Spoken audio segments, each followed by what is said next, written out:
Olá você telespectador, olá você telespectador daqui da TV Cultura Litoral.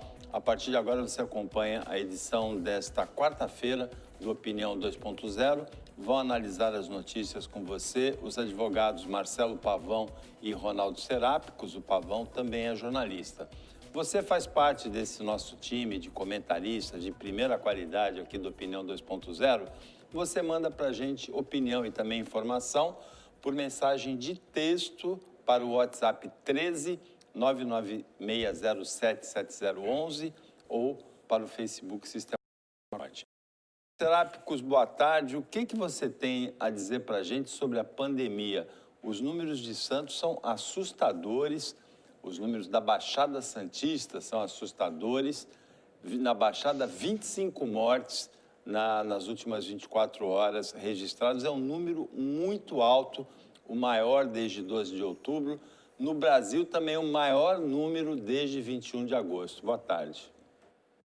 Boa tarde, Paulo Schiff. Boa tarde, Marcelo Pavão, telespectador do Opinião 2.0. Bom, Paulo, esses números, eles preocupam e eles servem de alerta, mas eles ainda, na minha opinião, não são números para causar pânico, nem um alarme geral. Eu acho que é um alerta importante de que houve sim aí um relaxamento do isolamento, as pessoas meio que decretaram o fim da pandemia e ela não acabou, infelizmente não acabou. As notícias são boas com relação aos tratamentos, a vacina que avança rapidamente, mas a gente tem os alertas aí de dois principais hospitais de Santos que apontaram aumentos no número de internações. Nenhum deles ainda está sobrecarregado, não temos ainda no sistema de saúde uma situação de emergência ou de falta de leitos, mas é necessário que sejam adotadas medidas para que a gente retorne a um isolamento consciente, de prevenção, de bom senso, para que esses números não se tornem números preocupantes. Então, para mim, nesse momento, é um alerta e as pessoas têm que ter essa consciência de que, infelizmente, o vírus não acabou, a onda não terminou, há uma discussão aí se nós estamos na primeira, na segunda onda, mas isso pouco importa. O que realmente a gente tem que levar em consideração é que pessoas continuam morrendo, os nossos familiares continuam sob risco, a gente ainda tem muita gente em situação vulnerável que não teve contato com o vírus e se continuar a liberação total do isolamento que nós vimos nos últimos dias, fatalmente essas pessoas vão correr um risco muito sério. Pavão, boa tarde. Boa tarde, Paulo. Boa tarde, Ronaldo. Boa tarde, telespectadores. Paulo, eu queria pedir só uns segundinhos antes da resposta, te desejar os parabéns, muita saúde. Seu aniversário foi ontem, nós não nos encontramos, hoje foi... Então eu quero te desejar ao vivo, pela televisão, excelente aniversário, muita saúde, Obrigado. Muita prosperidade, muita paz. E quero falar sobre a pandemia. Não acabou, as pessoas estão deixando de usar as máscaras. Eu vejo que muita gente coloca máscara para entrar em padaria, para entrar em shopping, para entrar em supermercado e anda pela rua sem. As festas voltaram e os casos estão aumentando. A única coisa que eu falo, Paulo, é que eu estranho muito e nós aqui semanalmente estamos apoiando sempre as medidas de isolamento, de proteção, e eu gostaria de soltar uma pergunta para o governador João Dória. Por que a nova estratégia em relação à pandemia só será informada no dia 30 de novembro, exatamente um dia após o segundo turno em São Paulo? É isso que não entende. Se a gente briga para não politizar, por que dia 30? Por que não antes? Por que isso só depois das eleições? Eu não entendo. A gente tem que ver o comércio, sim, tem que ver o desenvolvimento, mas é o que a gente prega aqui semanalmente, Paulo. Ciência em primeiro lugar. Não podemos politizar a saúde. Agora, Ronaldo, nós tivemos na segunda-feira à noite em São Vicente, no Esporte Clube Beira-Mar, uma festa promovida por uma empresa, Litoral Eventos, com show de pagode, com churrasco. Muitas pessoas se aglomeraram aí, segundo testemunhos, mais de 1.000. Eles proibiram o celular para não haver imagens, mas deu errado, porque muita gente entrou com o celular e filmou. A empresa diz que tomou os cuidados devidos, que todo mundo de máscara, que medição de temperatura, que tinha lugar certo para as pessoas ficarem para não aglomerarem. Deu tudo errado, caiu uma tempestade, as pessoas ficaram todas aglomeradas. essa ânsia pela festa, pela celebração, pelo contato social, pelo evento, que na Europa custou muito caro, porque foi o verão europeu que provocou essa segunda onda muito dura, ela simboliza, de uma certa maneira, o que a gente vive na Baixada hoje mais intensamente que no resto do país, porque no último final de agosto teve praias lotadas, no primeiro final de semana de setembro, e daí por diante parece que liberou. Essa festa meio que simboliza isso, não é, Ronaldo? Infelizmente, Paulo, é uma irresponsabilidade muito grande, né? As pessoas decidiram desconsiderar a existência do coronavírus e acreditar que realmente são imunes, são imortais e que não correm nenhum risco. Pior ainda do que isso, porque talvez as pessoas tenham aí o livre-arbítrio de escolher o seu próprio destino, querem se arriscar, mas o problema é que eles estão arriscando outras pessoas, estão arriscando aquelas com que elas trabalham, as suas famílias, pessoas queridas. Então é de uma irresponsabilidade gigante.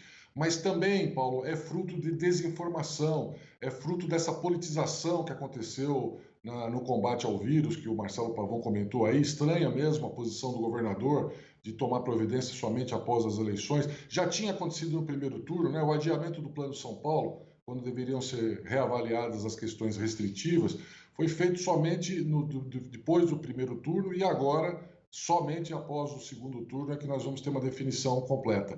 Você vê, ao longo desses últimos anos, a gente cansou de ver os governos estaduais e federal, gastando fortunas com propaganda dos seus gloriosos atos realizados. O metrô que vai até aonde, o hospital tal que foi inaugurado, as rodovias que foram melhoradas, e a gente não vê um centavo de publicidade informativa para a população durante toda a pandemia.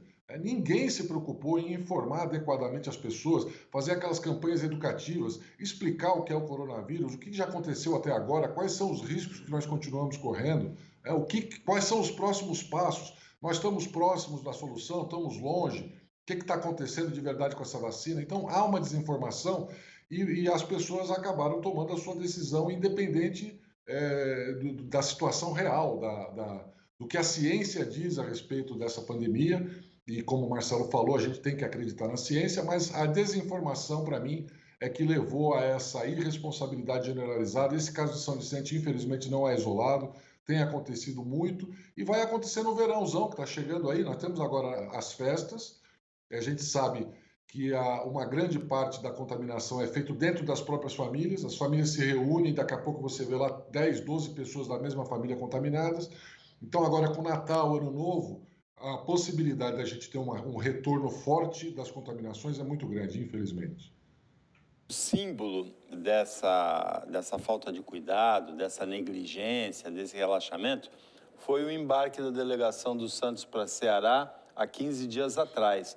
Milhares de pessoas, centenas de pessoas, né, se aglomeraram no aeroporto para conversar com os jogadores, abraçar os jogadores, desejar boa sorte, que não aconteceu, por sinal. Sim. O Santos foi eliminado. E o clube registrou dezenas de casos de Covid, inclusive do treinador Cuca, depois disso, né? Felizmente todos os casos foram simples e muitos deles já estão até voltando. Mas nesse caso de São Vicente, Paulo, a gente vê a informação que você deu no início, para mim, ela é precisa. Houve a orientação para não se entrar com celular. Então, assim, não há inocente nessa festa. Ninguém pode dizer amanhã, olha, fulano ou ciclana morreram, porque não foi... Não, todo mundo, quando você vai num lugar, te tiram o celular, que é para ninguém divulgar, então você sabe que tem alguma coisa errada. E, infelizmente, é o que a gente está vendo, principalmente entre os jovens.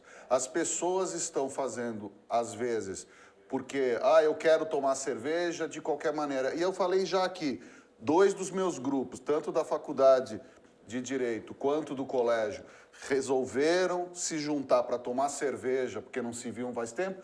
Eu não fui nos 2 e os 2 grupos ficaram quase todo mundo doente. Então, o bicho está aí, o vírus está aí. E essas pessoas, a gente vai ver amanhã o resultado, Paulo. Então, assim, é cada um fazendo o seu trabalho. Não dá para passar pano nessa história do Covid. Não há cura ainda, a vacina vai chegar, ainda vai dar um tempo. Então, assim, temos que nos prevenir, porque basta entrar nas redes sociais e daqui da região não é diferente. Todo dia tem alguém lamentando alguém que morreu. Então, assim, até quando a gente vai achar que é brincadeira?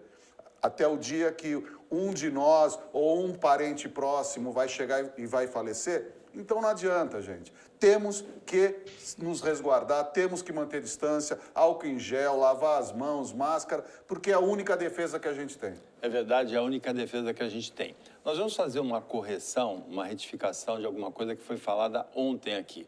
Foi falado que o vereador Carlos Bolsonaro se reelegeu no Rio, não conseguindo o mandato, que não é verdade. O Carlos Bolsonaro teve 78 mil votos, foi o segundo vereador mais votado do Rio, ainda que a votação dele tenha caído 34% em relação a 2016, mas foi o segundo mais votado no Rio. Quem não se elegeu, quem teve dificuldades, foi a mãe dele, Rogéria Bolsonaro, mãe dos 3 filhos, Eduardo, Flávio e Carlos, que não conseguiu se eleger, foi candidata e não se elegeu. Santos anunciou hoje que não vai haver queima de fogos, anunciou oficialmente, porque o prefeito Paulo Alexandre Barbosa já tinha antecipado em outubro que era muito provável que não houvesse a queima de fogos. Agora é oficial, Pavão, não tem queima de fogos na virada do ano. Eu acho que é uma atitude certa do prefeito, eu acho que em respeito aos mortos, aos doentes, eu acho que esse ano não é um ano de ter festa, eu acho que é um ano de reflexão. Independente de qualquer outra posição, porque o turismo e tal, mas eu acho que é um ano de reflexão. Eu acho que não é um ano para a gente comemorar, quando a gente, provavelmente até dezembro, nós vamos estar passando, sei lá, de 170 mil mortos. Então, assim, eu vejo que não tendo cura, é uma atitude certeira. O prefeito eu penso que ele deve ser seguido pelos demais colegas da região e o Brasil afora. Eu acho que não é momento de festa, não é momento de aglomeração, não é momento de se desafiar esse vírus. Eu acho que a gente tem que vencer o vírus e não desafiá-lo. Então, assim, como cidadão santista, eu endosso, apoio e concordo com a atitude do prefeito. Ronaldo, mas seria bom uma celebraçãozinha para deixar para trás esse ano de 2020 da pandemia, não seria? A gente espera que 2021 comece com uma vacina e vamos embora. Pelo menos, Paulo, talvez aí um tributo, uma lembrança àquelas pessoas que não sobreviveram a essa pandemia ou aquelas que sofreram demais por conta do que aconteceu, né? Não, teria que pensar em numa alternativa mais cívica para a gente fazer essa reflexão e lembrar as pessoas que nos deixaram aí por conta dessa tragédia. Mas o prefeito não tinha opção, era inevitável. Eu acho que seria uma responsabilidade muito grande manter a queima de fogos, então ele não tinha mesmo muita opção. Mas continua preocupando, Paulo, a possibilidade muito real e que deve acontecer de uma grande aglomeração nas praias de Santos. Você sabe que muito antes dos fogos já era uma tradição do santista e do turista que vem passar o final de ano aqui, de ir até o mar, de ir à praia na virada do ano, fazer lá o seu pedido, a sua oração, enfim, até a confraternização. E provavelmente isso vai acontecer. Você proibir as pessoas de irem à praia a essa altura do campeonato, eu não sei se seria uma medida sensata, mas pelo menos uma campanha de informação nós tínhamos que fazer, porque certamente as praias vão estar lotadas na virada do ano. O espectador Nenê Carvalho se manifesta sobre isso, sobre a proibição ou não. Ele diz assim, o Nenê Carvalho diz assim, de que adianta proibir, né? De que adianta a prefeitura fazer decreto para o uso de máscara e multar durante o dia, se à noite fica tudo liberado? Moro na praia, em frente aos quiosques do Canal 4, e todos os dias centenas de pessoas se aglomeram sem máscara e não se vê a guarda municipal multando ninguém. Então, de dia, multa, usa máscara, à noite parece que libera, mas o vírus não distingue o dia da noite. A Santa Casa de Santos emitiu nota sinalizando o aumento do número de internações por Covid, coisa que também foi constatada na rede pública do estado de São Paulo e na rede de hospitais particulares também de todo o estado. A Santa Casa, ela acompanha uma tendência a Santa Casa de Santos, de todos esses hospitais. Depois do intervalo, a Azul anunciou voos diários entre o aeroporto de Itanhaém e Congonhas durante o verão. Vamos analisar depois do intervalo.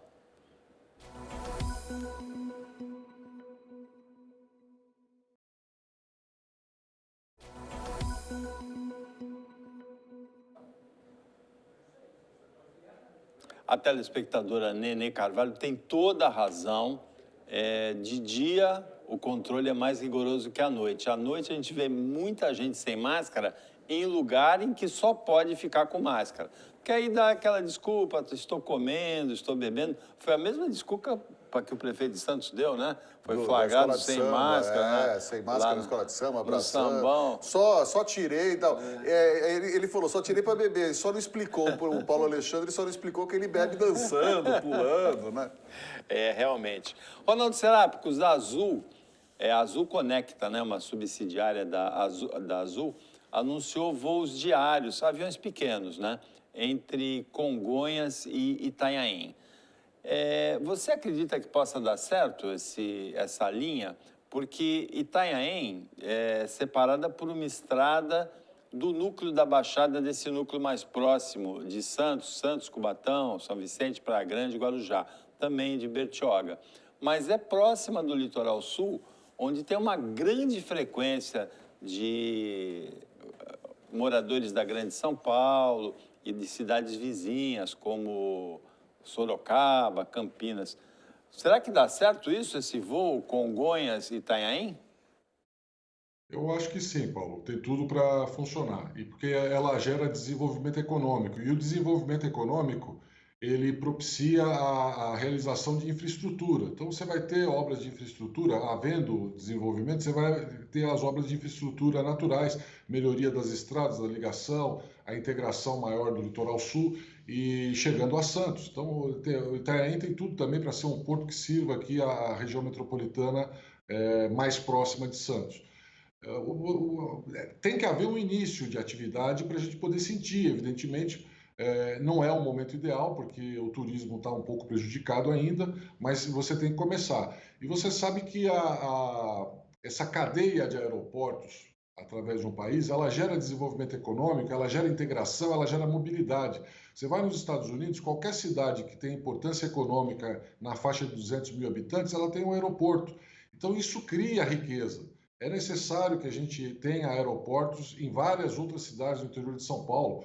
Se der certo essa ligação com Congonhas, que ainda é muito próxima, né? São Paulo ainda está muito próximo daqui, mas havendo uma boa experiência, a gente pode, por exemplo, buscar ligações viáveis com Campinas, que tem um belo aeroporto, com Ribeirão Preto, que já tem algumas rotas pelo interior também, e com isso fazer essa integração do grande interior, do rico interior do estado de São Paulo, com a Baixada Santista, com o Porto e com a capital de São Paulo. Então, para mim, você ter uma rede de aeroportos nas principais cidades brasileiras é uma necessidade de infraestrutura para o desenvolvimento do país. Paulo, eu vou acrescentar mais um dado. Eu tenho certeza que vai dar certo. Por quê? A operação nas plataformas de petróleo, ela é a partir de Itanhaém. Os helicópteros que vão fazer os voos offshore até as plataformas, os navios. Então, eles saem a partir de Itanhaém. E uma linha direta Congonhas e Itanhaém vai abreviar o tempo de deslocamento dos profissionais que vão embarcar, ida e volta, o fluxo tanto dos trabalhadores como engenheiros, técnicos, os profissionais da própria Petrobras, das terceirizadas, tal qual é feito há muito tempo na cidade de Campos dos Goytacazes e Macaé, no Rio de Janeiro. Então, assim, as duas cidades, principalmente Macaé e Campos dos Goytacazes, se desenvolveram e muito a partir da operação offshore. Então, assim, eu gostaria até de cravar aqui na opinião que nós estamos vendo com essa linha, vai aumentar o fluxo de ida e vinda de pessoas saindo das estradas, porque hoje eles vão todos ou de carro ou de ônibus, vão passar a se deslocar por via aérea, e eu arrisco a dizer que Itanhaém começa a se posicionar como um grande polo comercial e turístico também a partir desse evento, porque vai desenvolver econômica e socialmente aquela área e o Litoral Sul vai todo ganhar. E aí acende-se a luz amarela aqui para a nossa Baixada, notadamente Santos e as cidades em volta, para que a gente consiga também o aeroporto de Vicente de Carvalho operacional o mais rápido possível. Mas eu não tenho dúvida de que Itanhaém e região vão ganhar muito com isso, principalmente pela operação offshore. Agora, nós conversamos aqui sobre o anúncio do governo de São Paulo, justamente para o dia 30 de novembro, um dia depois do segundo turno, da nova reclassificação das regiões em função do aumento do número de casos. Mas o governador João Dória, ele já prorrogou a quarentena previamente até 16 de dezembro, né, Paulo? Sim, está prorrogado. Mas qual que é a realidade, Paulo? Nós estamos vendo hospitais públicos e privados falando no aumento de casos e de internações. Porque a gente precisa lembrar que nos últimos 1 mês e meio, 2 meses, nós temos falado o quê? Que os casos têm aumentado, porém as internações têm reduzido. E agora os hospitais têm notado um aumento substancial nas internações, o que dá, claro, faz uma ligação à população simplesmente ter relaxado. Então, assim, qual que é a realidade? E nós temos que ressaltar também, Paulo, que poucos dias antes das eleições, os dados não estavam sendo fornecidos na sua totalidade. Estavam atrasados, a gente ainda não está tendo os últimos dados. Então, assim, algo está acontecendo, Paulo. Eu, como o pessoal me chama de cavaleiro do apocalipse, mas não é tanto. Mas eu tenho uma coceirinha atrás da orelha com essa história do dia 30. Por que não falar a realidade? Por que não deixar a coisa normal? Ronaldo Serápicos, o Pavão chegou hoje aqui no estúdio montado num cavalo chamado Apocalipse, Ronaldo. Bucéfalo, né, também? Olha, Paulo, eu acho que nós usamos esse termo quarentena de forma inadequada. Ele não é correto. Quarentena é quando você pega um grupo de pessoas, seleciona essas pessoas e isola das demais, ou porque elas estão contaminadas ou porque estão com suspeita de contaminação. A quarentena é um período em que você vai constatar que aquela pessoa não está infectada ou já está imunizada. E não é o que está acontecendo no estado de São Paulo. O que nós estamos falando aqui é de um plano que tem um conjunto de medidas preventivas para combater a contaminação em massa, para combater a disseminação da doença. Então, quando você fala quarentena, vem à memória aquela história de lockdown que aconteceu na Europa, em outros países, tranca todo mundo em casa, e não é isso que está acontecendo. São medidas preventivas para evitar que haja esse aumento de casos que nós estamos falando que está acontecendo. Então, eu acho que o governo, infelizmente, usou o termo errado de quarentena. Talvez o plano de contenção, de contingenciamento aí da disseminação do vírus seja alguma coisa mais razoável das pessoas entenderem. Medidas de bom senso que não vão impedir você de trabalhar, de consumir, de encontrar sua família, desde que algumas normas de segurança sejam seguidas. Então, acho que esse que é o papel do Estado nesse momento. Porque a telespectadora, agora, um tempo atrás, falou aí uns minutos atrás, da falta de fiscalização à noite, de que você tem que multar, que senão não funciona. Mas o fato é o seguinte, não existe isolamento social se você não tiver a colaboração da população. Se a população discordar, se revoltar, se rebelar contra as medidas preventivas, acabou o isolamento social, acabou a tal da quarentena. Eu preciso convencer as pessoas, por razões sólidas, por bom senso, com informações, de que, infelizmente, nós precisamos continuar tomando cuidado. E aí obter a cooperação dessas pessoas. Nós vamos voltar a usar máscara nas praias à noite quando todo mundo tiver consciência de que é uma necessidade e que não custa nada, que é um incômodo muito pequeno em relação ao benefício que isso está trazendo para a comunidade, para o país inteiro. Nós não temos só más notícias em relação à pandemia, também tem boas notícias. Uma delas é que as duas são relacionadas à vacina Coronavac. Uma delas é que o governador de São Paulo, João Dória, anunciou ontem, Ronaldo, a chegada das primeiras vacinas, as primeiras doses 150 mil, me parece, amanhã, quinta-feira. Continua, infelizmente, havendo essa guerrinha aí entre o governo estadual e o governo federal. O presidente, mais uma vez, já falou que não gosta dessa vacina, não sei porque é do nome, não sei se é porque é do Dória, não sei se é porque é do Butantan, mas ele não gosta. Mas o fato é que, além dos bons resultados nos testes que a vacina obteve, ela tem uma questão logística muito importante. Você sabe que as demais vacinas que também tiveram resultados positivos, como é o caso da Pfizer, que é uma gigante farmacêutica, elas têm um problema de armazenagem muito grande, que é o fato de elas terem que ser guardadas a uma temperatura muito baixa. No caso da Pfizer, menos 70 graus Celsius. Quer dizer, é um frio absurdo, né, de trincar um capacete de cobre. Então, como é que você faz para armazenar e distribuir num país pobre como o nosso uma vacina que tem que ficar armazenada a menos 70 graus centígrados, né? Não, é impossível. A vacina desenvolvida aí pelo Butantan, em conjunto aí com o laboratório Sinovac, ela tem essa vantagem de poder ficar praticamente a temperatura de uma geladeira, menos 2 graus, o que você pode ter num freezer hoje, não digo doméstico, mas um freezer de boa capacidade. Ou seja, é possível, em termos logísticos, você distribuir rapidamente a vacina. Então, tem que acabar essa briga besta. Eu acho que todas as vacinas vão ser importantes, mas esta briga, no momento em que nós temos uma vacina viável para começar a ser testada no estado de São Paulo, não tem sentido. A briga ideológica, pensando nas eleições e desconsiderando a saúde do brasileiro, realmente não entra na minha cabeça, é uma coisa muito difícil de engolir. Amanhã, Marcelo Pavão. Amanhã eu só tenho uma dúvida, Paulo, que realmente eu não consegui ainda entender como leigo. A primeira vacina, a russa, disse que tinha 90% de efetividade. Não. Depois que a Pfizer anunciou 90%, os russos anunciaram 92%. Isso, a Pfizer 90%, os russos 92% e a Moderna falou que é 94%.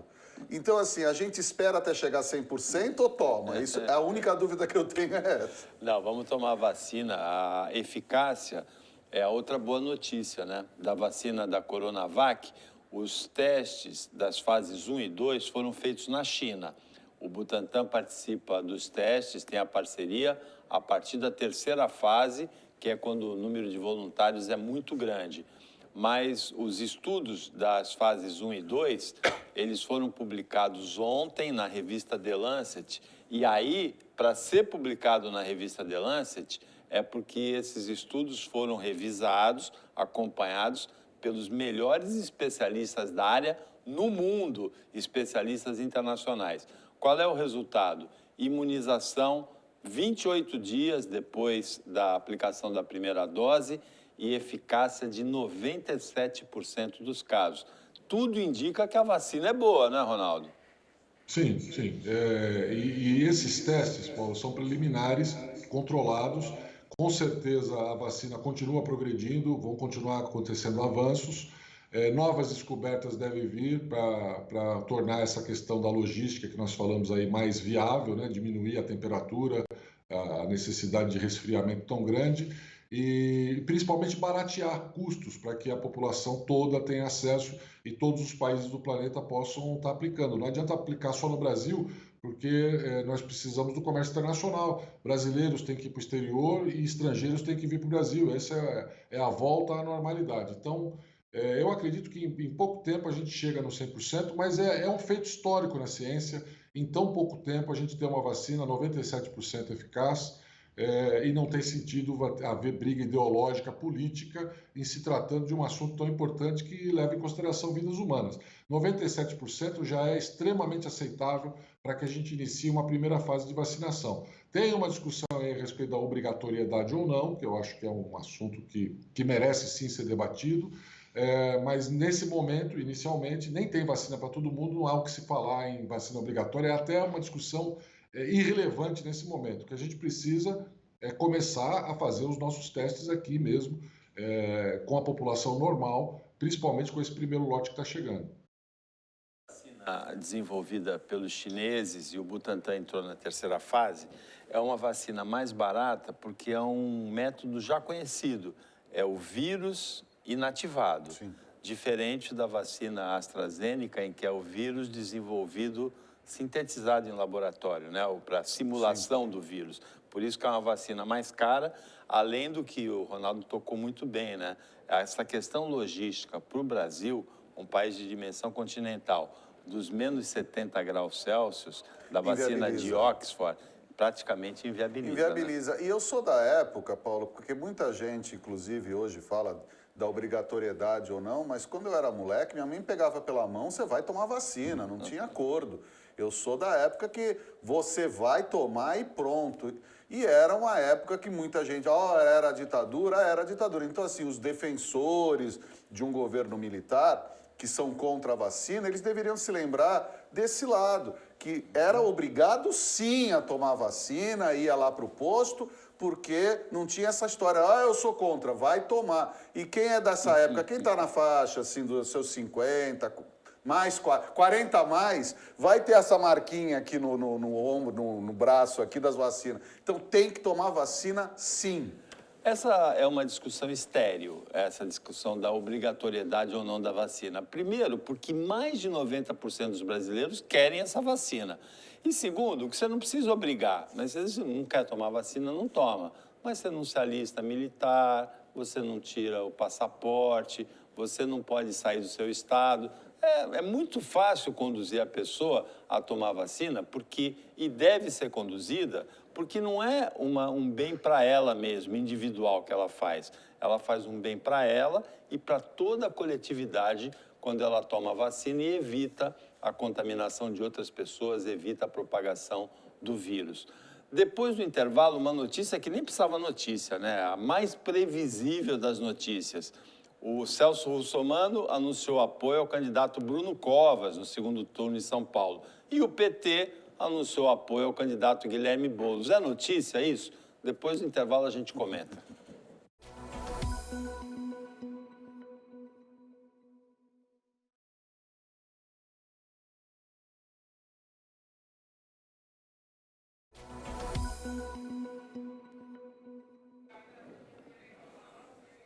Voltando com a Opinião 2.0, agora é o último bloco. O Marcelo Pavão e o Ronaldo Serápicos estão analisando as notícias com você. Você participa dessa resenha, você telespectadora, você telespectador, por mensagem de texto WhatsApp para o 996077011, com o 13 na frente, está aí na tela, ou para o Facebook Sistema Costa Norte. Ronaldo, você ficou muito surpreendido, você quase caiu da cadeira quando você soube que o PT anunciou apoio ao Boulos no segundo turno e o Celso Russomano ao Bruno Covas? É uma surpresa extasiante, né? É uma coisa que ninguém podia imaginar nunca, em nenhuma situação. O PT repetiu o que já tinha feito na campanha presidencial, né? Num determinado momento, se houvesse uma ligação mais forte com o candidato Ciro Gomes, haveria uma possibilidade maior da esquerda ter tido pelo menos um desempenho, um resultado melhor nas eleições. Mas naquela oportunidade eles tinham um candidato à frente, né? Tanto é que chegou ao segundo turno. Dessa vez, nem essa possibilidade não estava clara. Então havia uma pressão de todas as fontes de esquerda aí para que houvesse o apoio do PT já no primeiro turno. Infelizmente, o candidato da esquerda que eles encontraram aí é muito pior do que o da esquerda da campanha presidencial, mas era a lógica eleitoral. Então não tinha muito sentido. O PT fez o óbvio, né, que tinha que ser feito, vai apoiar o segundo turno, um candidato que é da esquerda mais radical, dá uma pitada aí mais tensa nessa eleição, porque agora nós estamos falando de uma polarização mais acentuada do que anteriormente. O que surpreende, o que realmente é, no mínimo, curioso, é o apoio do Russomano ao Covas. Eu acho que essa que é a grande novidade, porque o Russomano sempre alegou e afirmou e bradou para todos os lados que era o candidato do Bolsonaro. E o Bolsonaro, de jeito nenhum, apoiaria um candidato do PSDB, por conta da ligação com o governador Dória. Então, é curioso, eu não sei se é uma decisão fisiológica, pragmática, ou seja, se ele está trocando esse apoio por cargos, por alguma vantagem política, mas se foi por conta do combate à esquerda, né, que é a bandeira que essa turma ideológica adota hoje, ficou, no mínimo, uma situação curiosa. Eu gostaria muito de saber qual é a posição do presidente Bolsonaro a respeito dessa aliança de segundo turno, se ele concorda ou se ele vai votar em branco aqui em São Paulo, né? Se fosse eleitor de São Paulo, paulistano, o que ele faria nessa eleição. No primeiro turno, ele se meteu a dar uma de eleitor. Vamos ver se vai fazer no segundo turno também. Para o bolsonarista, ficou uma posição realmente difícil, uma escolha de Sofia, né? Porque ele tem, de um lado, a esquerda, e não é uma esquerda mais light, né? É uma esquerda braba do PSOL. E, do outro lado, tem o Covas, que, embora na campanha não tenha usado muito o padrinho Dória, ele foi vice do Dória e herdou o mandato do Dória, e o Dória é do mesmo partido, é governador de estado. Então, o bolsonarista está numa situação difícil. Eu tenho visto de bolsonaristas divulgando assim na internet, recriminando o eleitor de São Paulo, ou então dizendo assim, a sua escolha no segundo turno é ficar em casa, dizendo que tranca, o Dória e o Bruno Covas trancam, ou ficar sem casa, dizendo que o Boulos invade, né? É uma escolha de Sofia mesmo. E tem um candidato que ficou em situação pior ainda, que é o Márcio França, né? O Márcio França, ele, neste momento, está esperando o barco passar para ele ver qual canoa ele vai. Agora, o barco já mostrou mais ou menos, né? Saíram as primeiras pesquisas do Instituto Paraná, do Real Data, mais ou menos 60-40, né? 62-38, né? É inegável, Paulo, que no Brasil afora o PSOL cresceu. Assim, vários cientistas políticos têm falado que muitos dos eleitores petistas migraram para o PSOL. O PSOL é um PT descontaminado, né?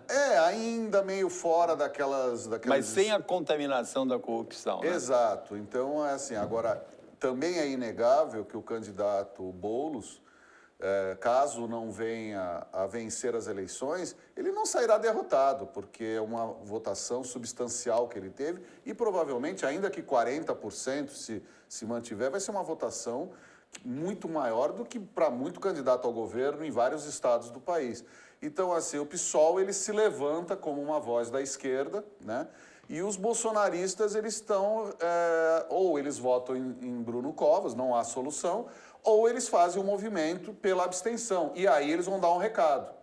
Então, assim, nós podemos ter um recado da direita bolsonarista não indo votar. Então, o número de abstenções pode vir a crescer. Agora, que o PSOL veio, inclusive aqui em Santos, a vereadora eleita Débora Camilo, entre as mais votadas, que foi candidata a prefeita, a deputada, e entrou agora... E a gente está vendo isso Brasil afora.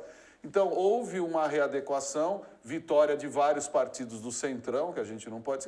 E derrota da maioria dos candidatos apoiados pelo presidente. Agora, São Paulo e Rio mostram um fato que é interessante na política. Quando há um candidato de centro, mais ao centro, contra um candidato de alguém mais à extrema, na ponta, tanto direita como esquerda, é muito difícil para o que está mais na extrema. Porque o da outra extrema está mais perto do centro dele, né, do que da outra extrema. No Rio, o que me surpreendeu, Ronaldo Serápicos, foi o discurso de segundo turno do Marcelo Crivella.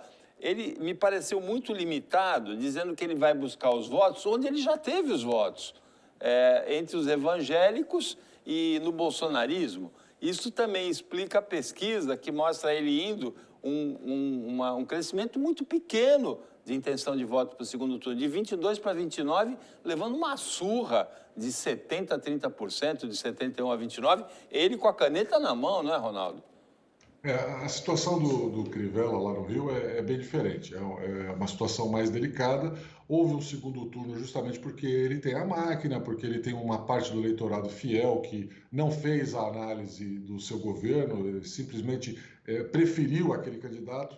Isso às vezes acontece, né? Você não tem nenhum outro candidato que lhe agrade, você vai naquele que faz parte do seu campo, né? Do seu ou campo ideológico, ou até religioso, ou enfim, daquela parcela da sociedade.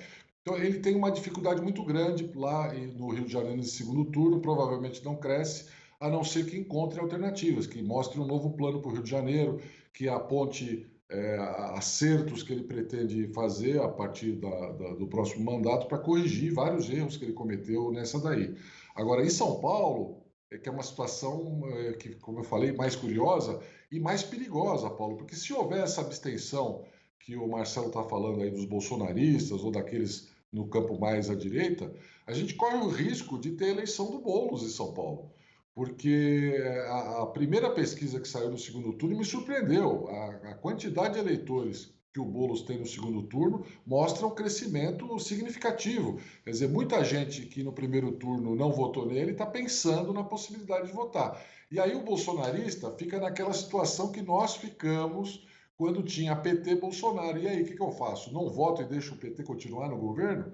Ou voto no Bolsonaro, que não é exatamente aquele candidato que eu gostaria, né? Então é aquela situação difícil. Eu sei de muita gente que preferiu não votar em ninguém, mas quando você não vota em ninguém, você permite que o pior aconteça, né? O que os bolsonaristas vão fazer agora? Vão permitir que o pior aconteça, na opinião deles, né? Está circulando com muita intensidade a notícia da morte de um casal no desabamento de uma falésia numa praia do Rio Grande do Norte, né? É realmente sempre um risco você ficar embaixo de uma falésia. As praias de falésia são maravilhosas, Sim, né? a Praia da Pipa é deslumbrante. Bahia Formosa, também no Rio Grande do Norte, é uma praia maravilhosa.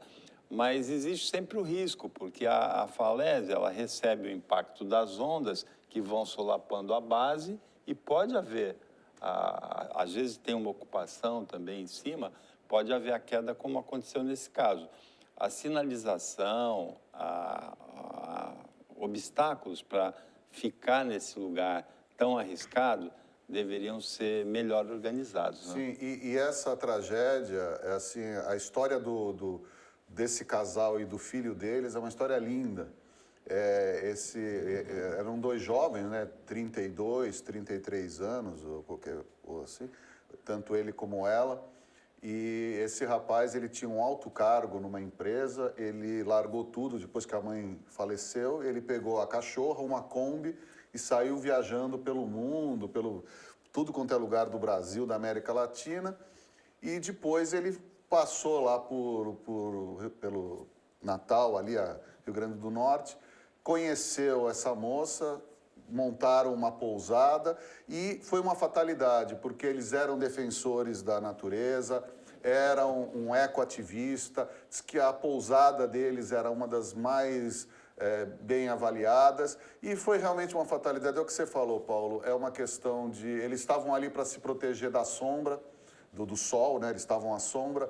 Então, assim, que fique de alerta, né? Porque não foi nada inconsequente, ninguém estava fazendo nada de errado, foi uma tragédia mesmo, uma infelicidade, mas que a gente tire agora algumas lições, que as prefeituras, governos do estado, que eles sinalizem mais, coloquem mais atenção, placas, vamos evitar que isso ocorra aqui, que essas mortes, que já são fato, não há como voltar atrás, que a gente tire alguma coisa boa e que ajude a evitar novas tragédias, novos acidentes. Porque nesse caso, por tudo que foi apurado, não houve culpa, não houve nenhuma responsabilidade, a não ser uma maior sinalização. Que tenham muita paz e luz essa família e que a morte deles não seja em vão, Paulo.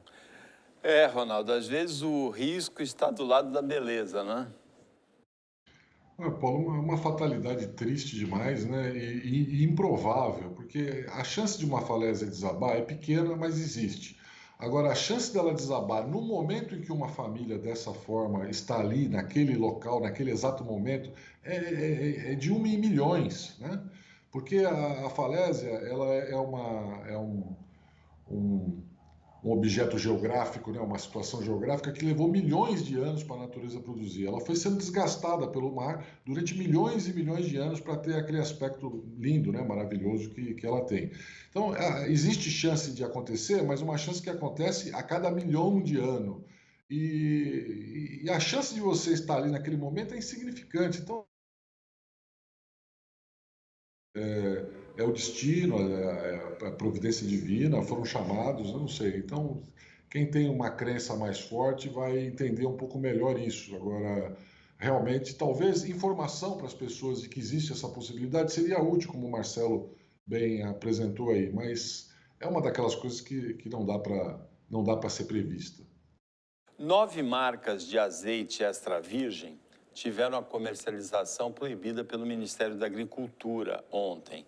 Entre elas, me chama a atenção La Valenciana, que eu já vi em muitos restaurantes, supermercados, e tem uma outra curiosa, que é Serra das Oliveiras, um azeite também usado, é Oliveira da Serra, né?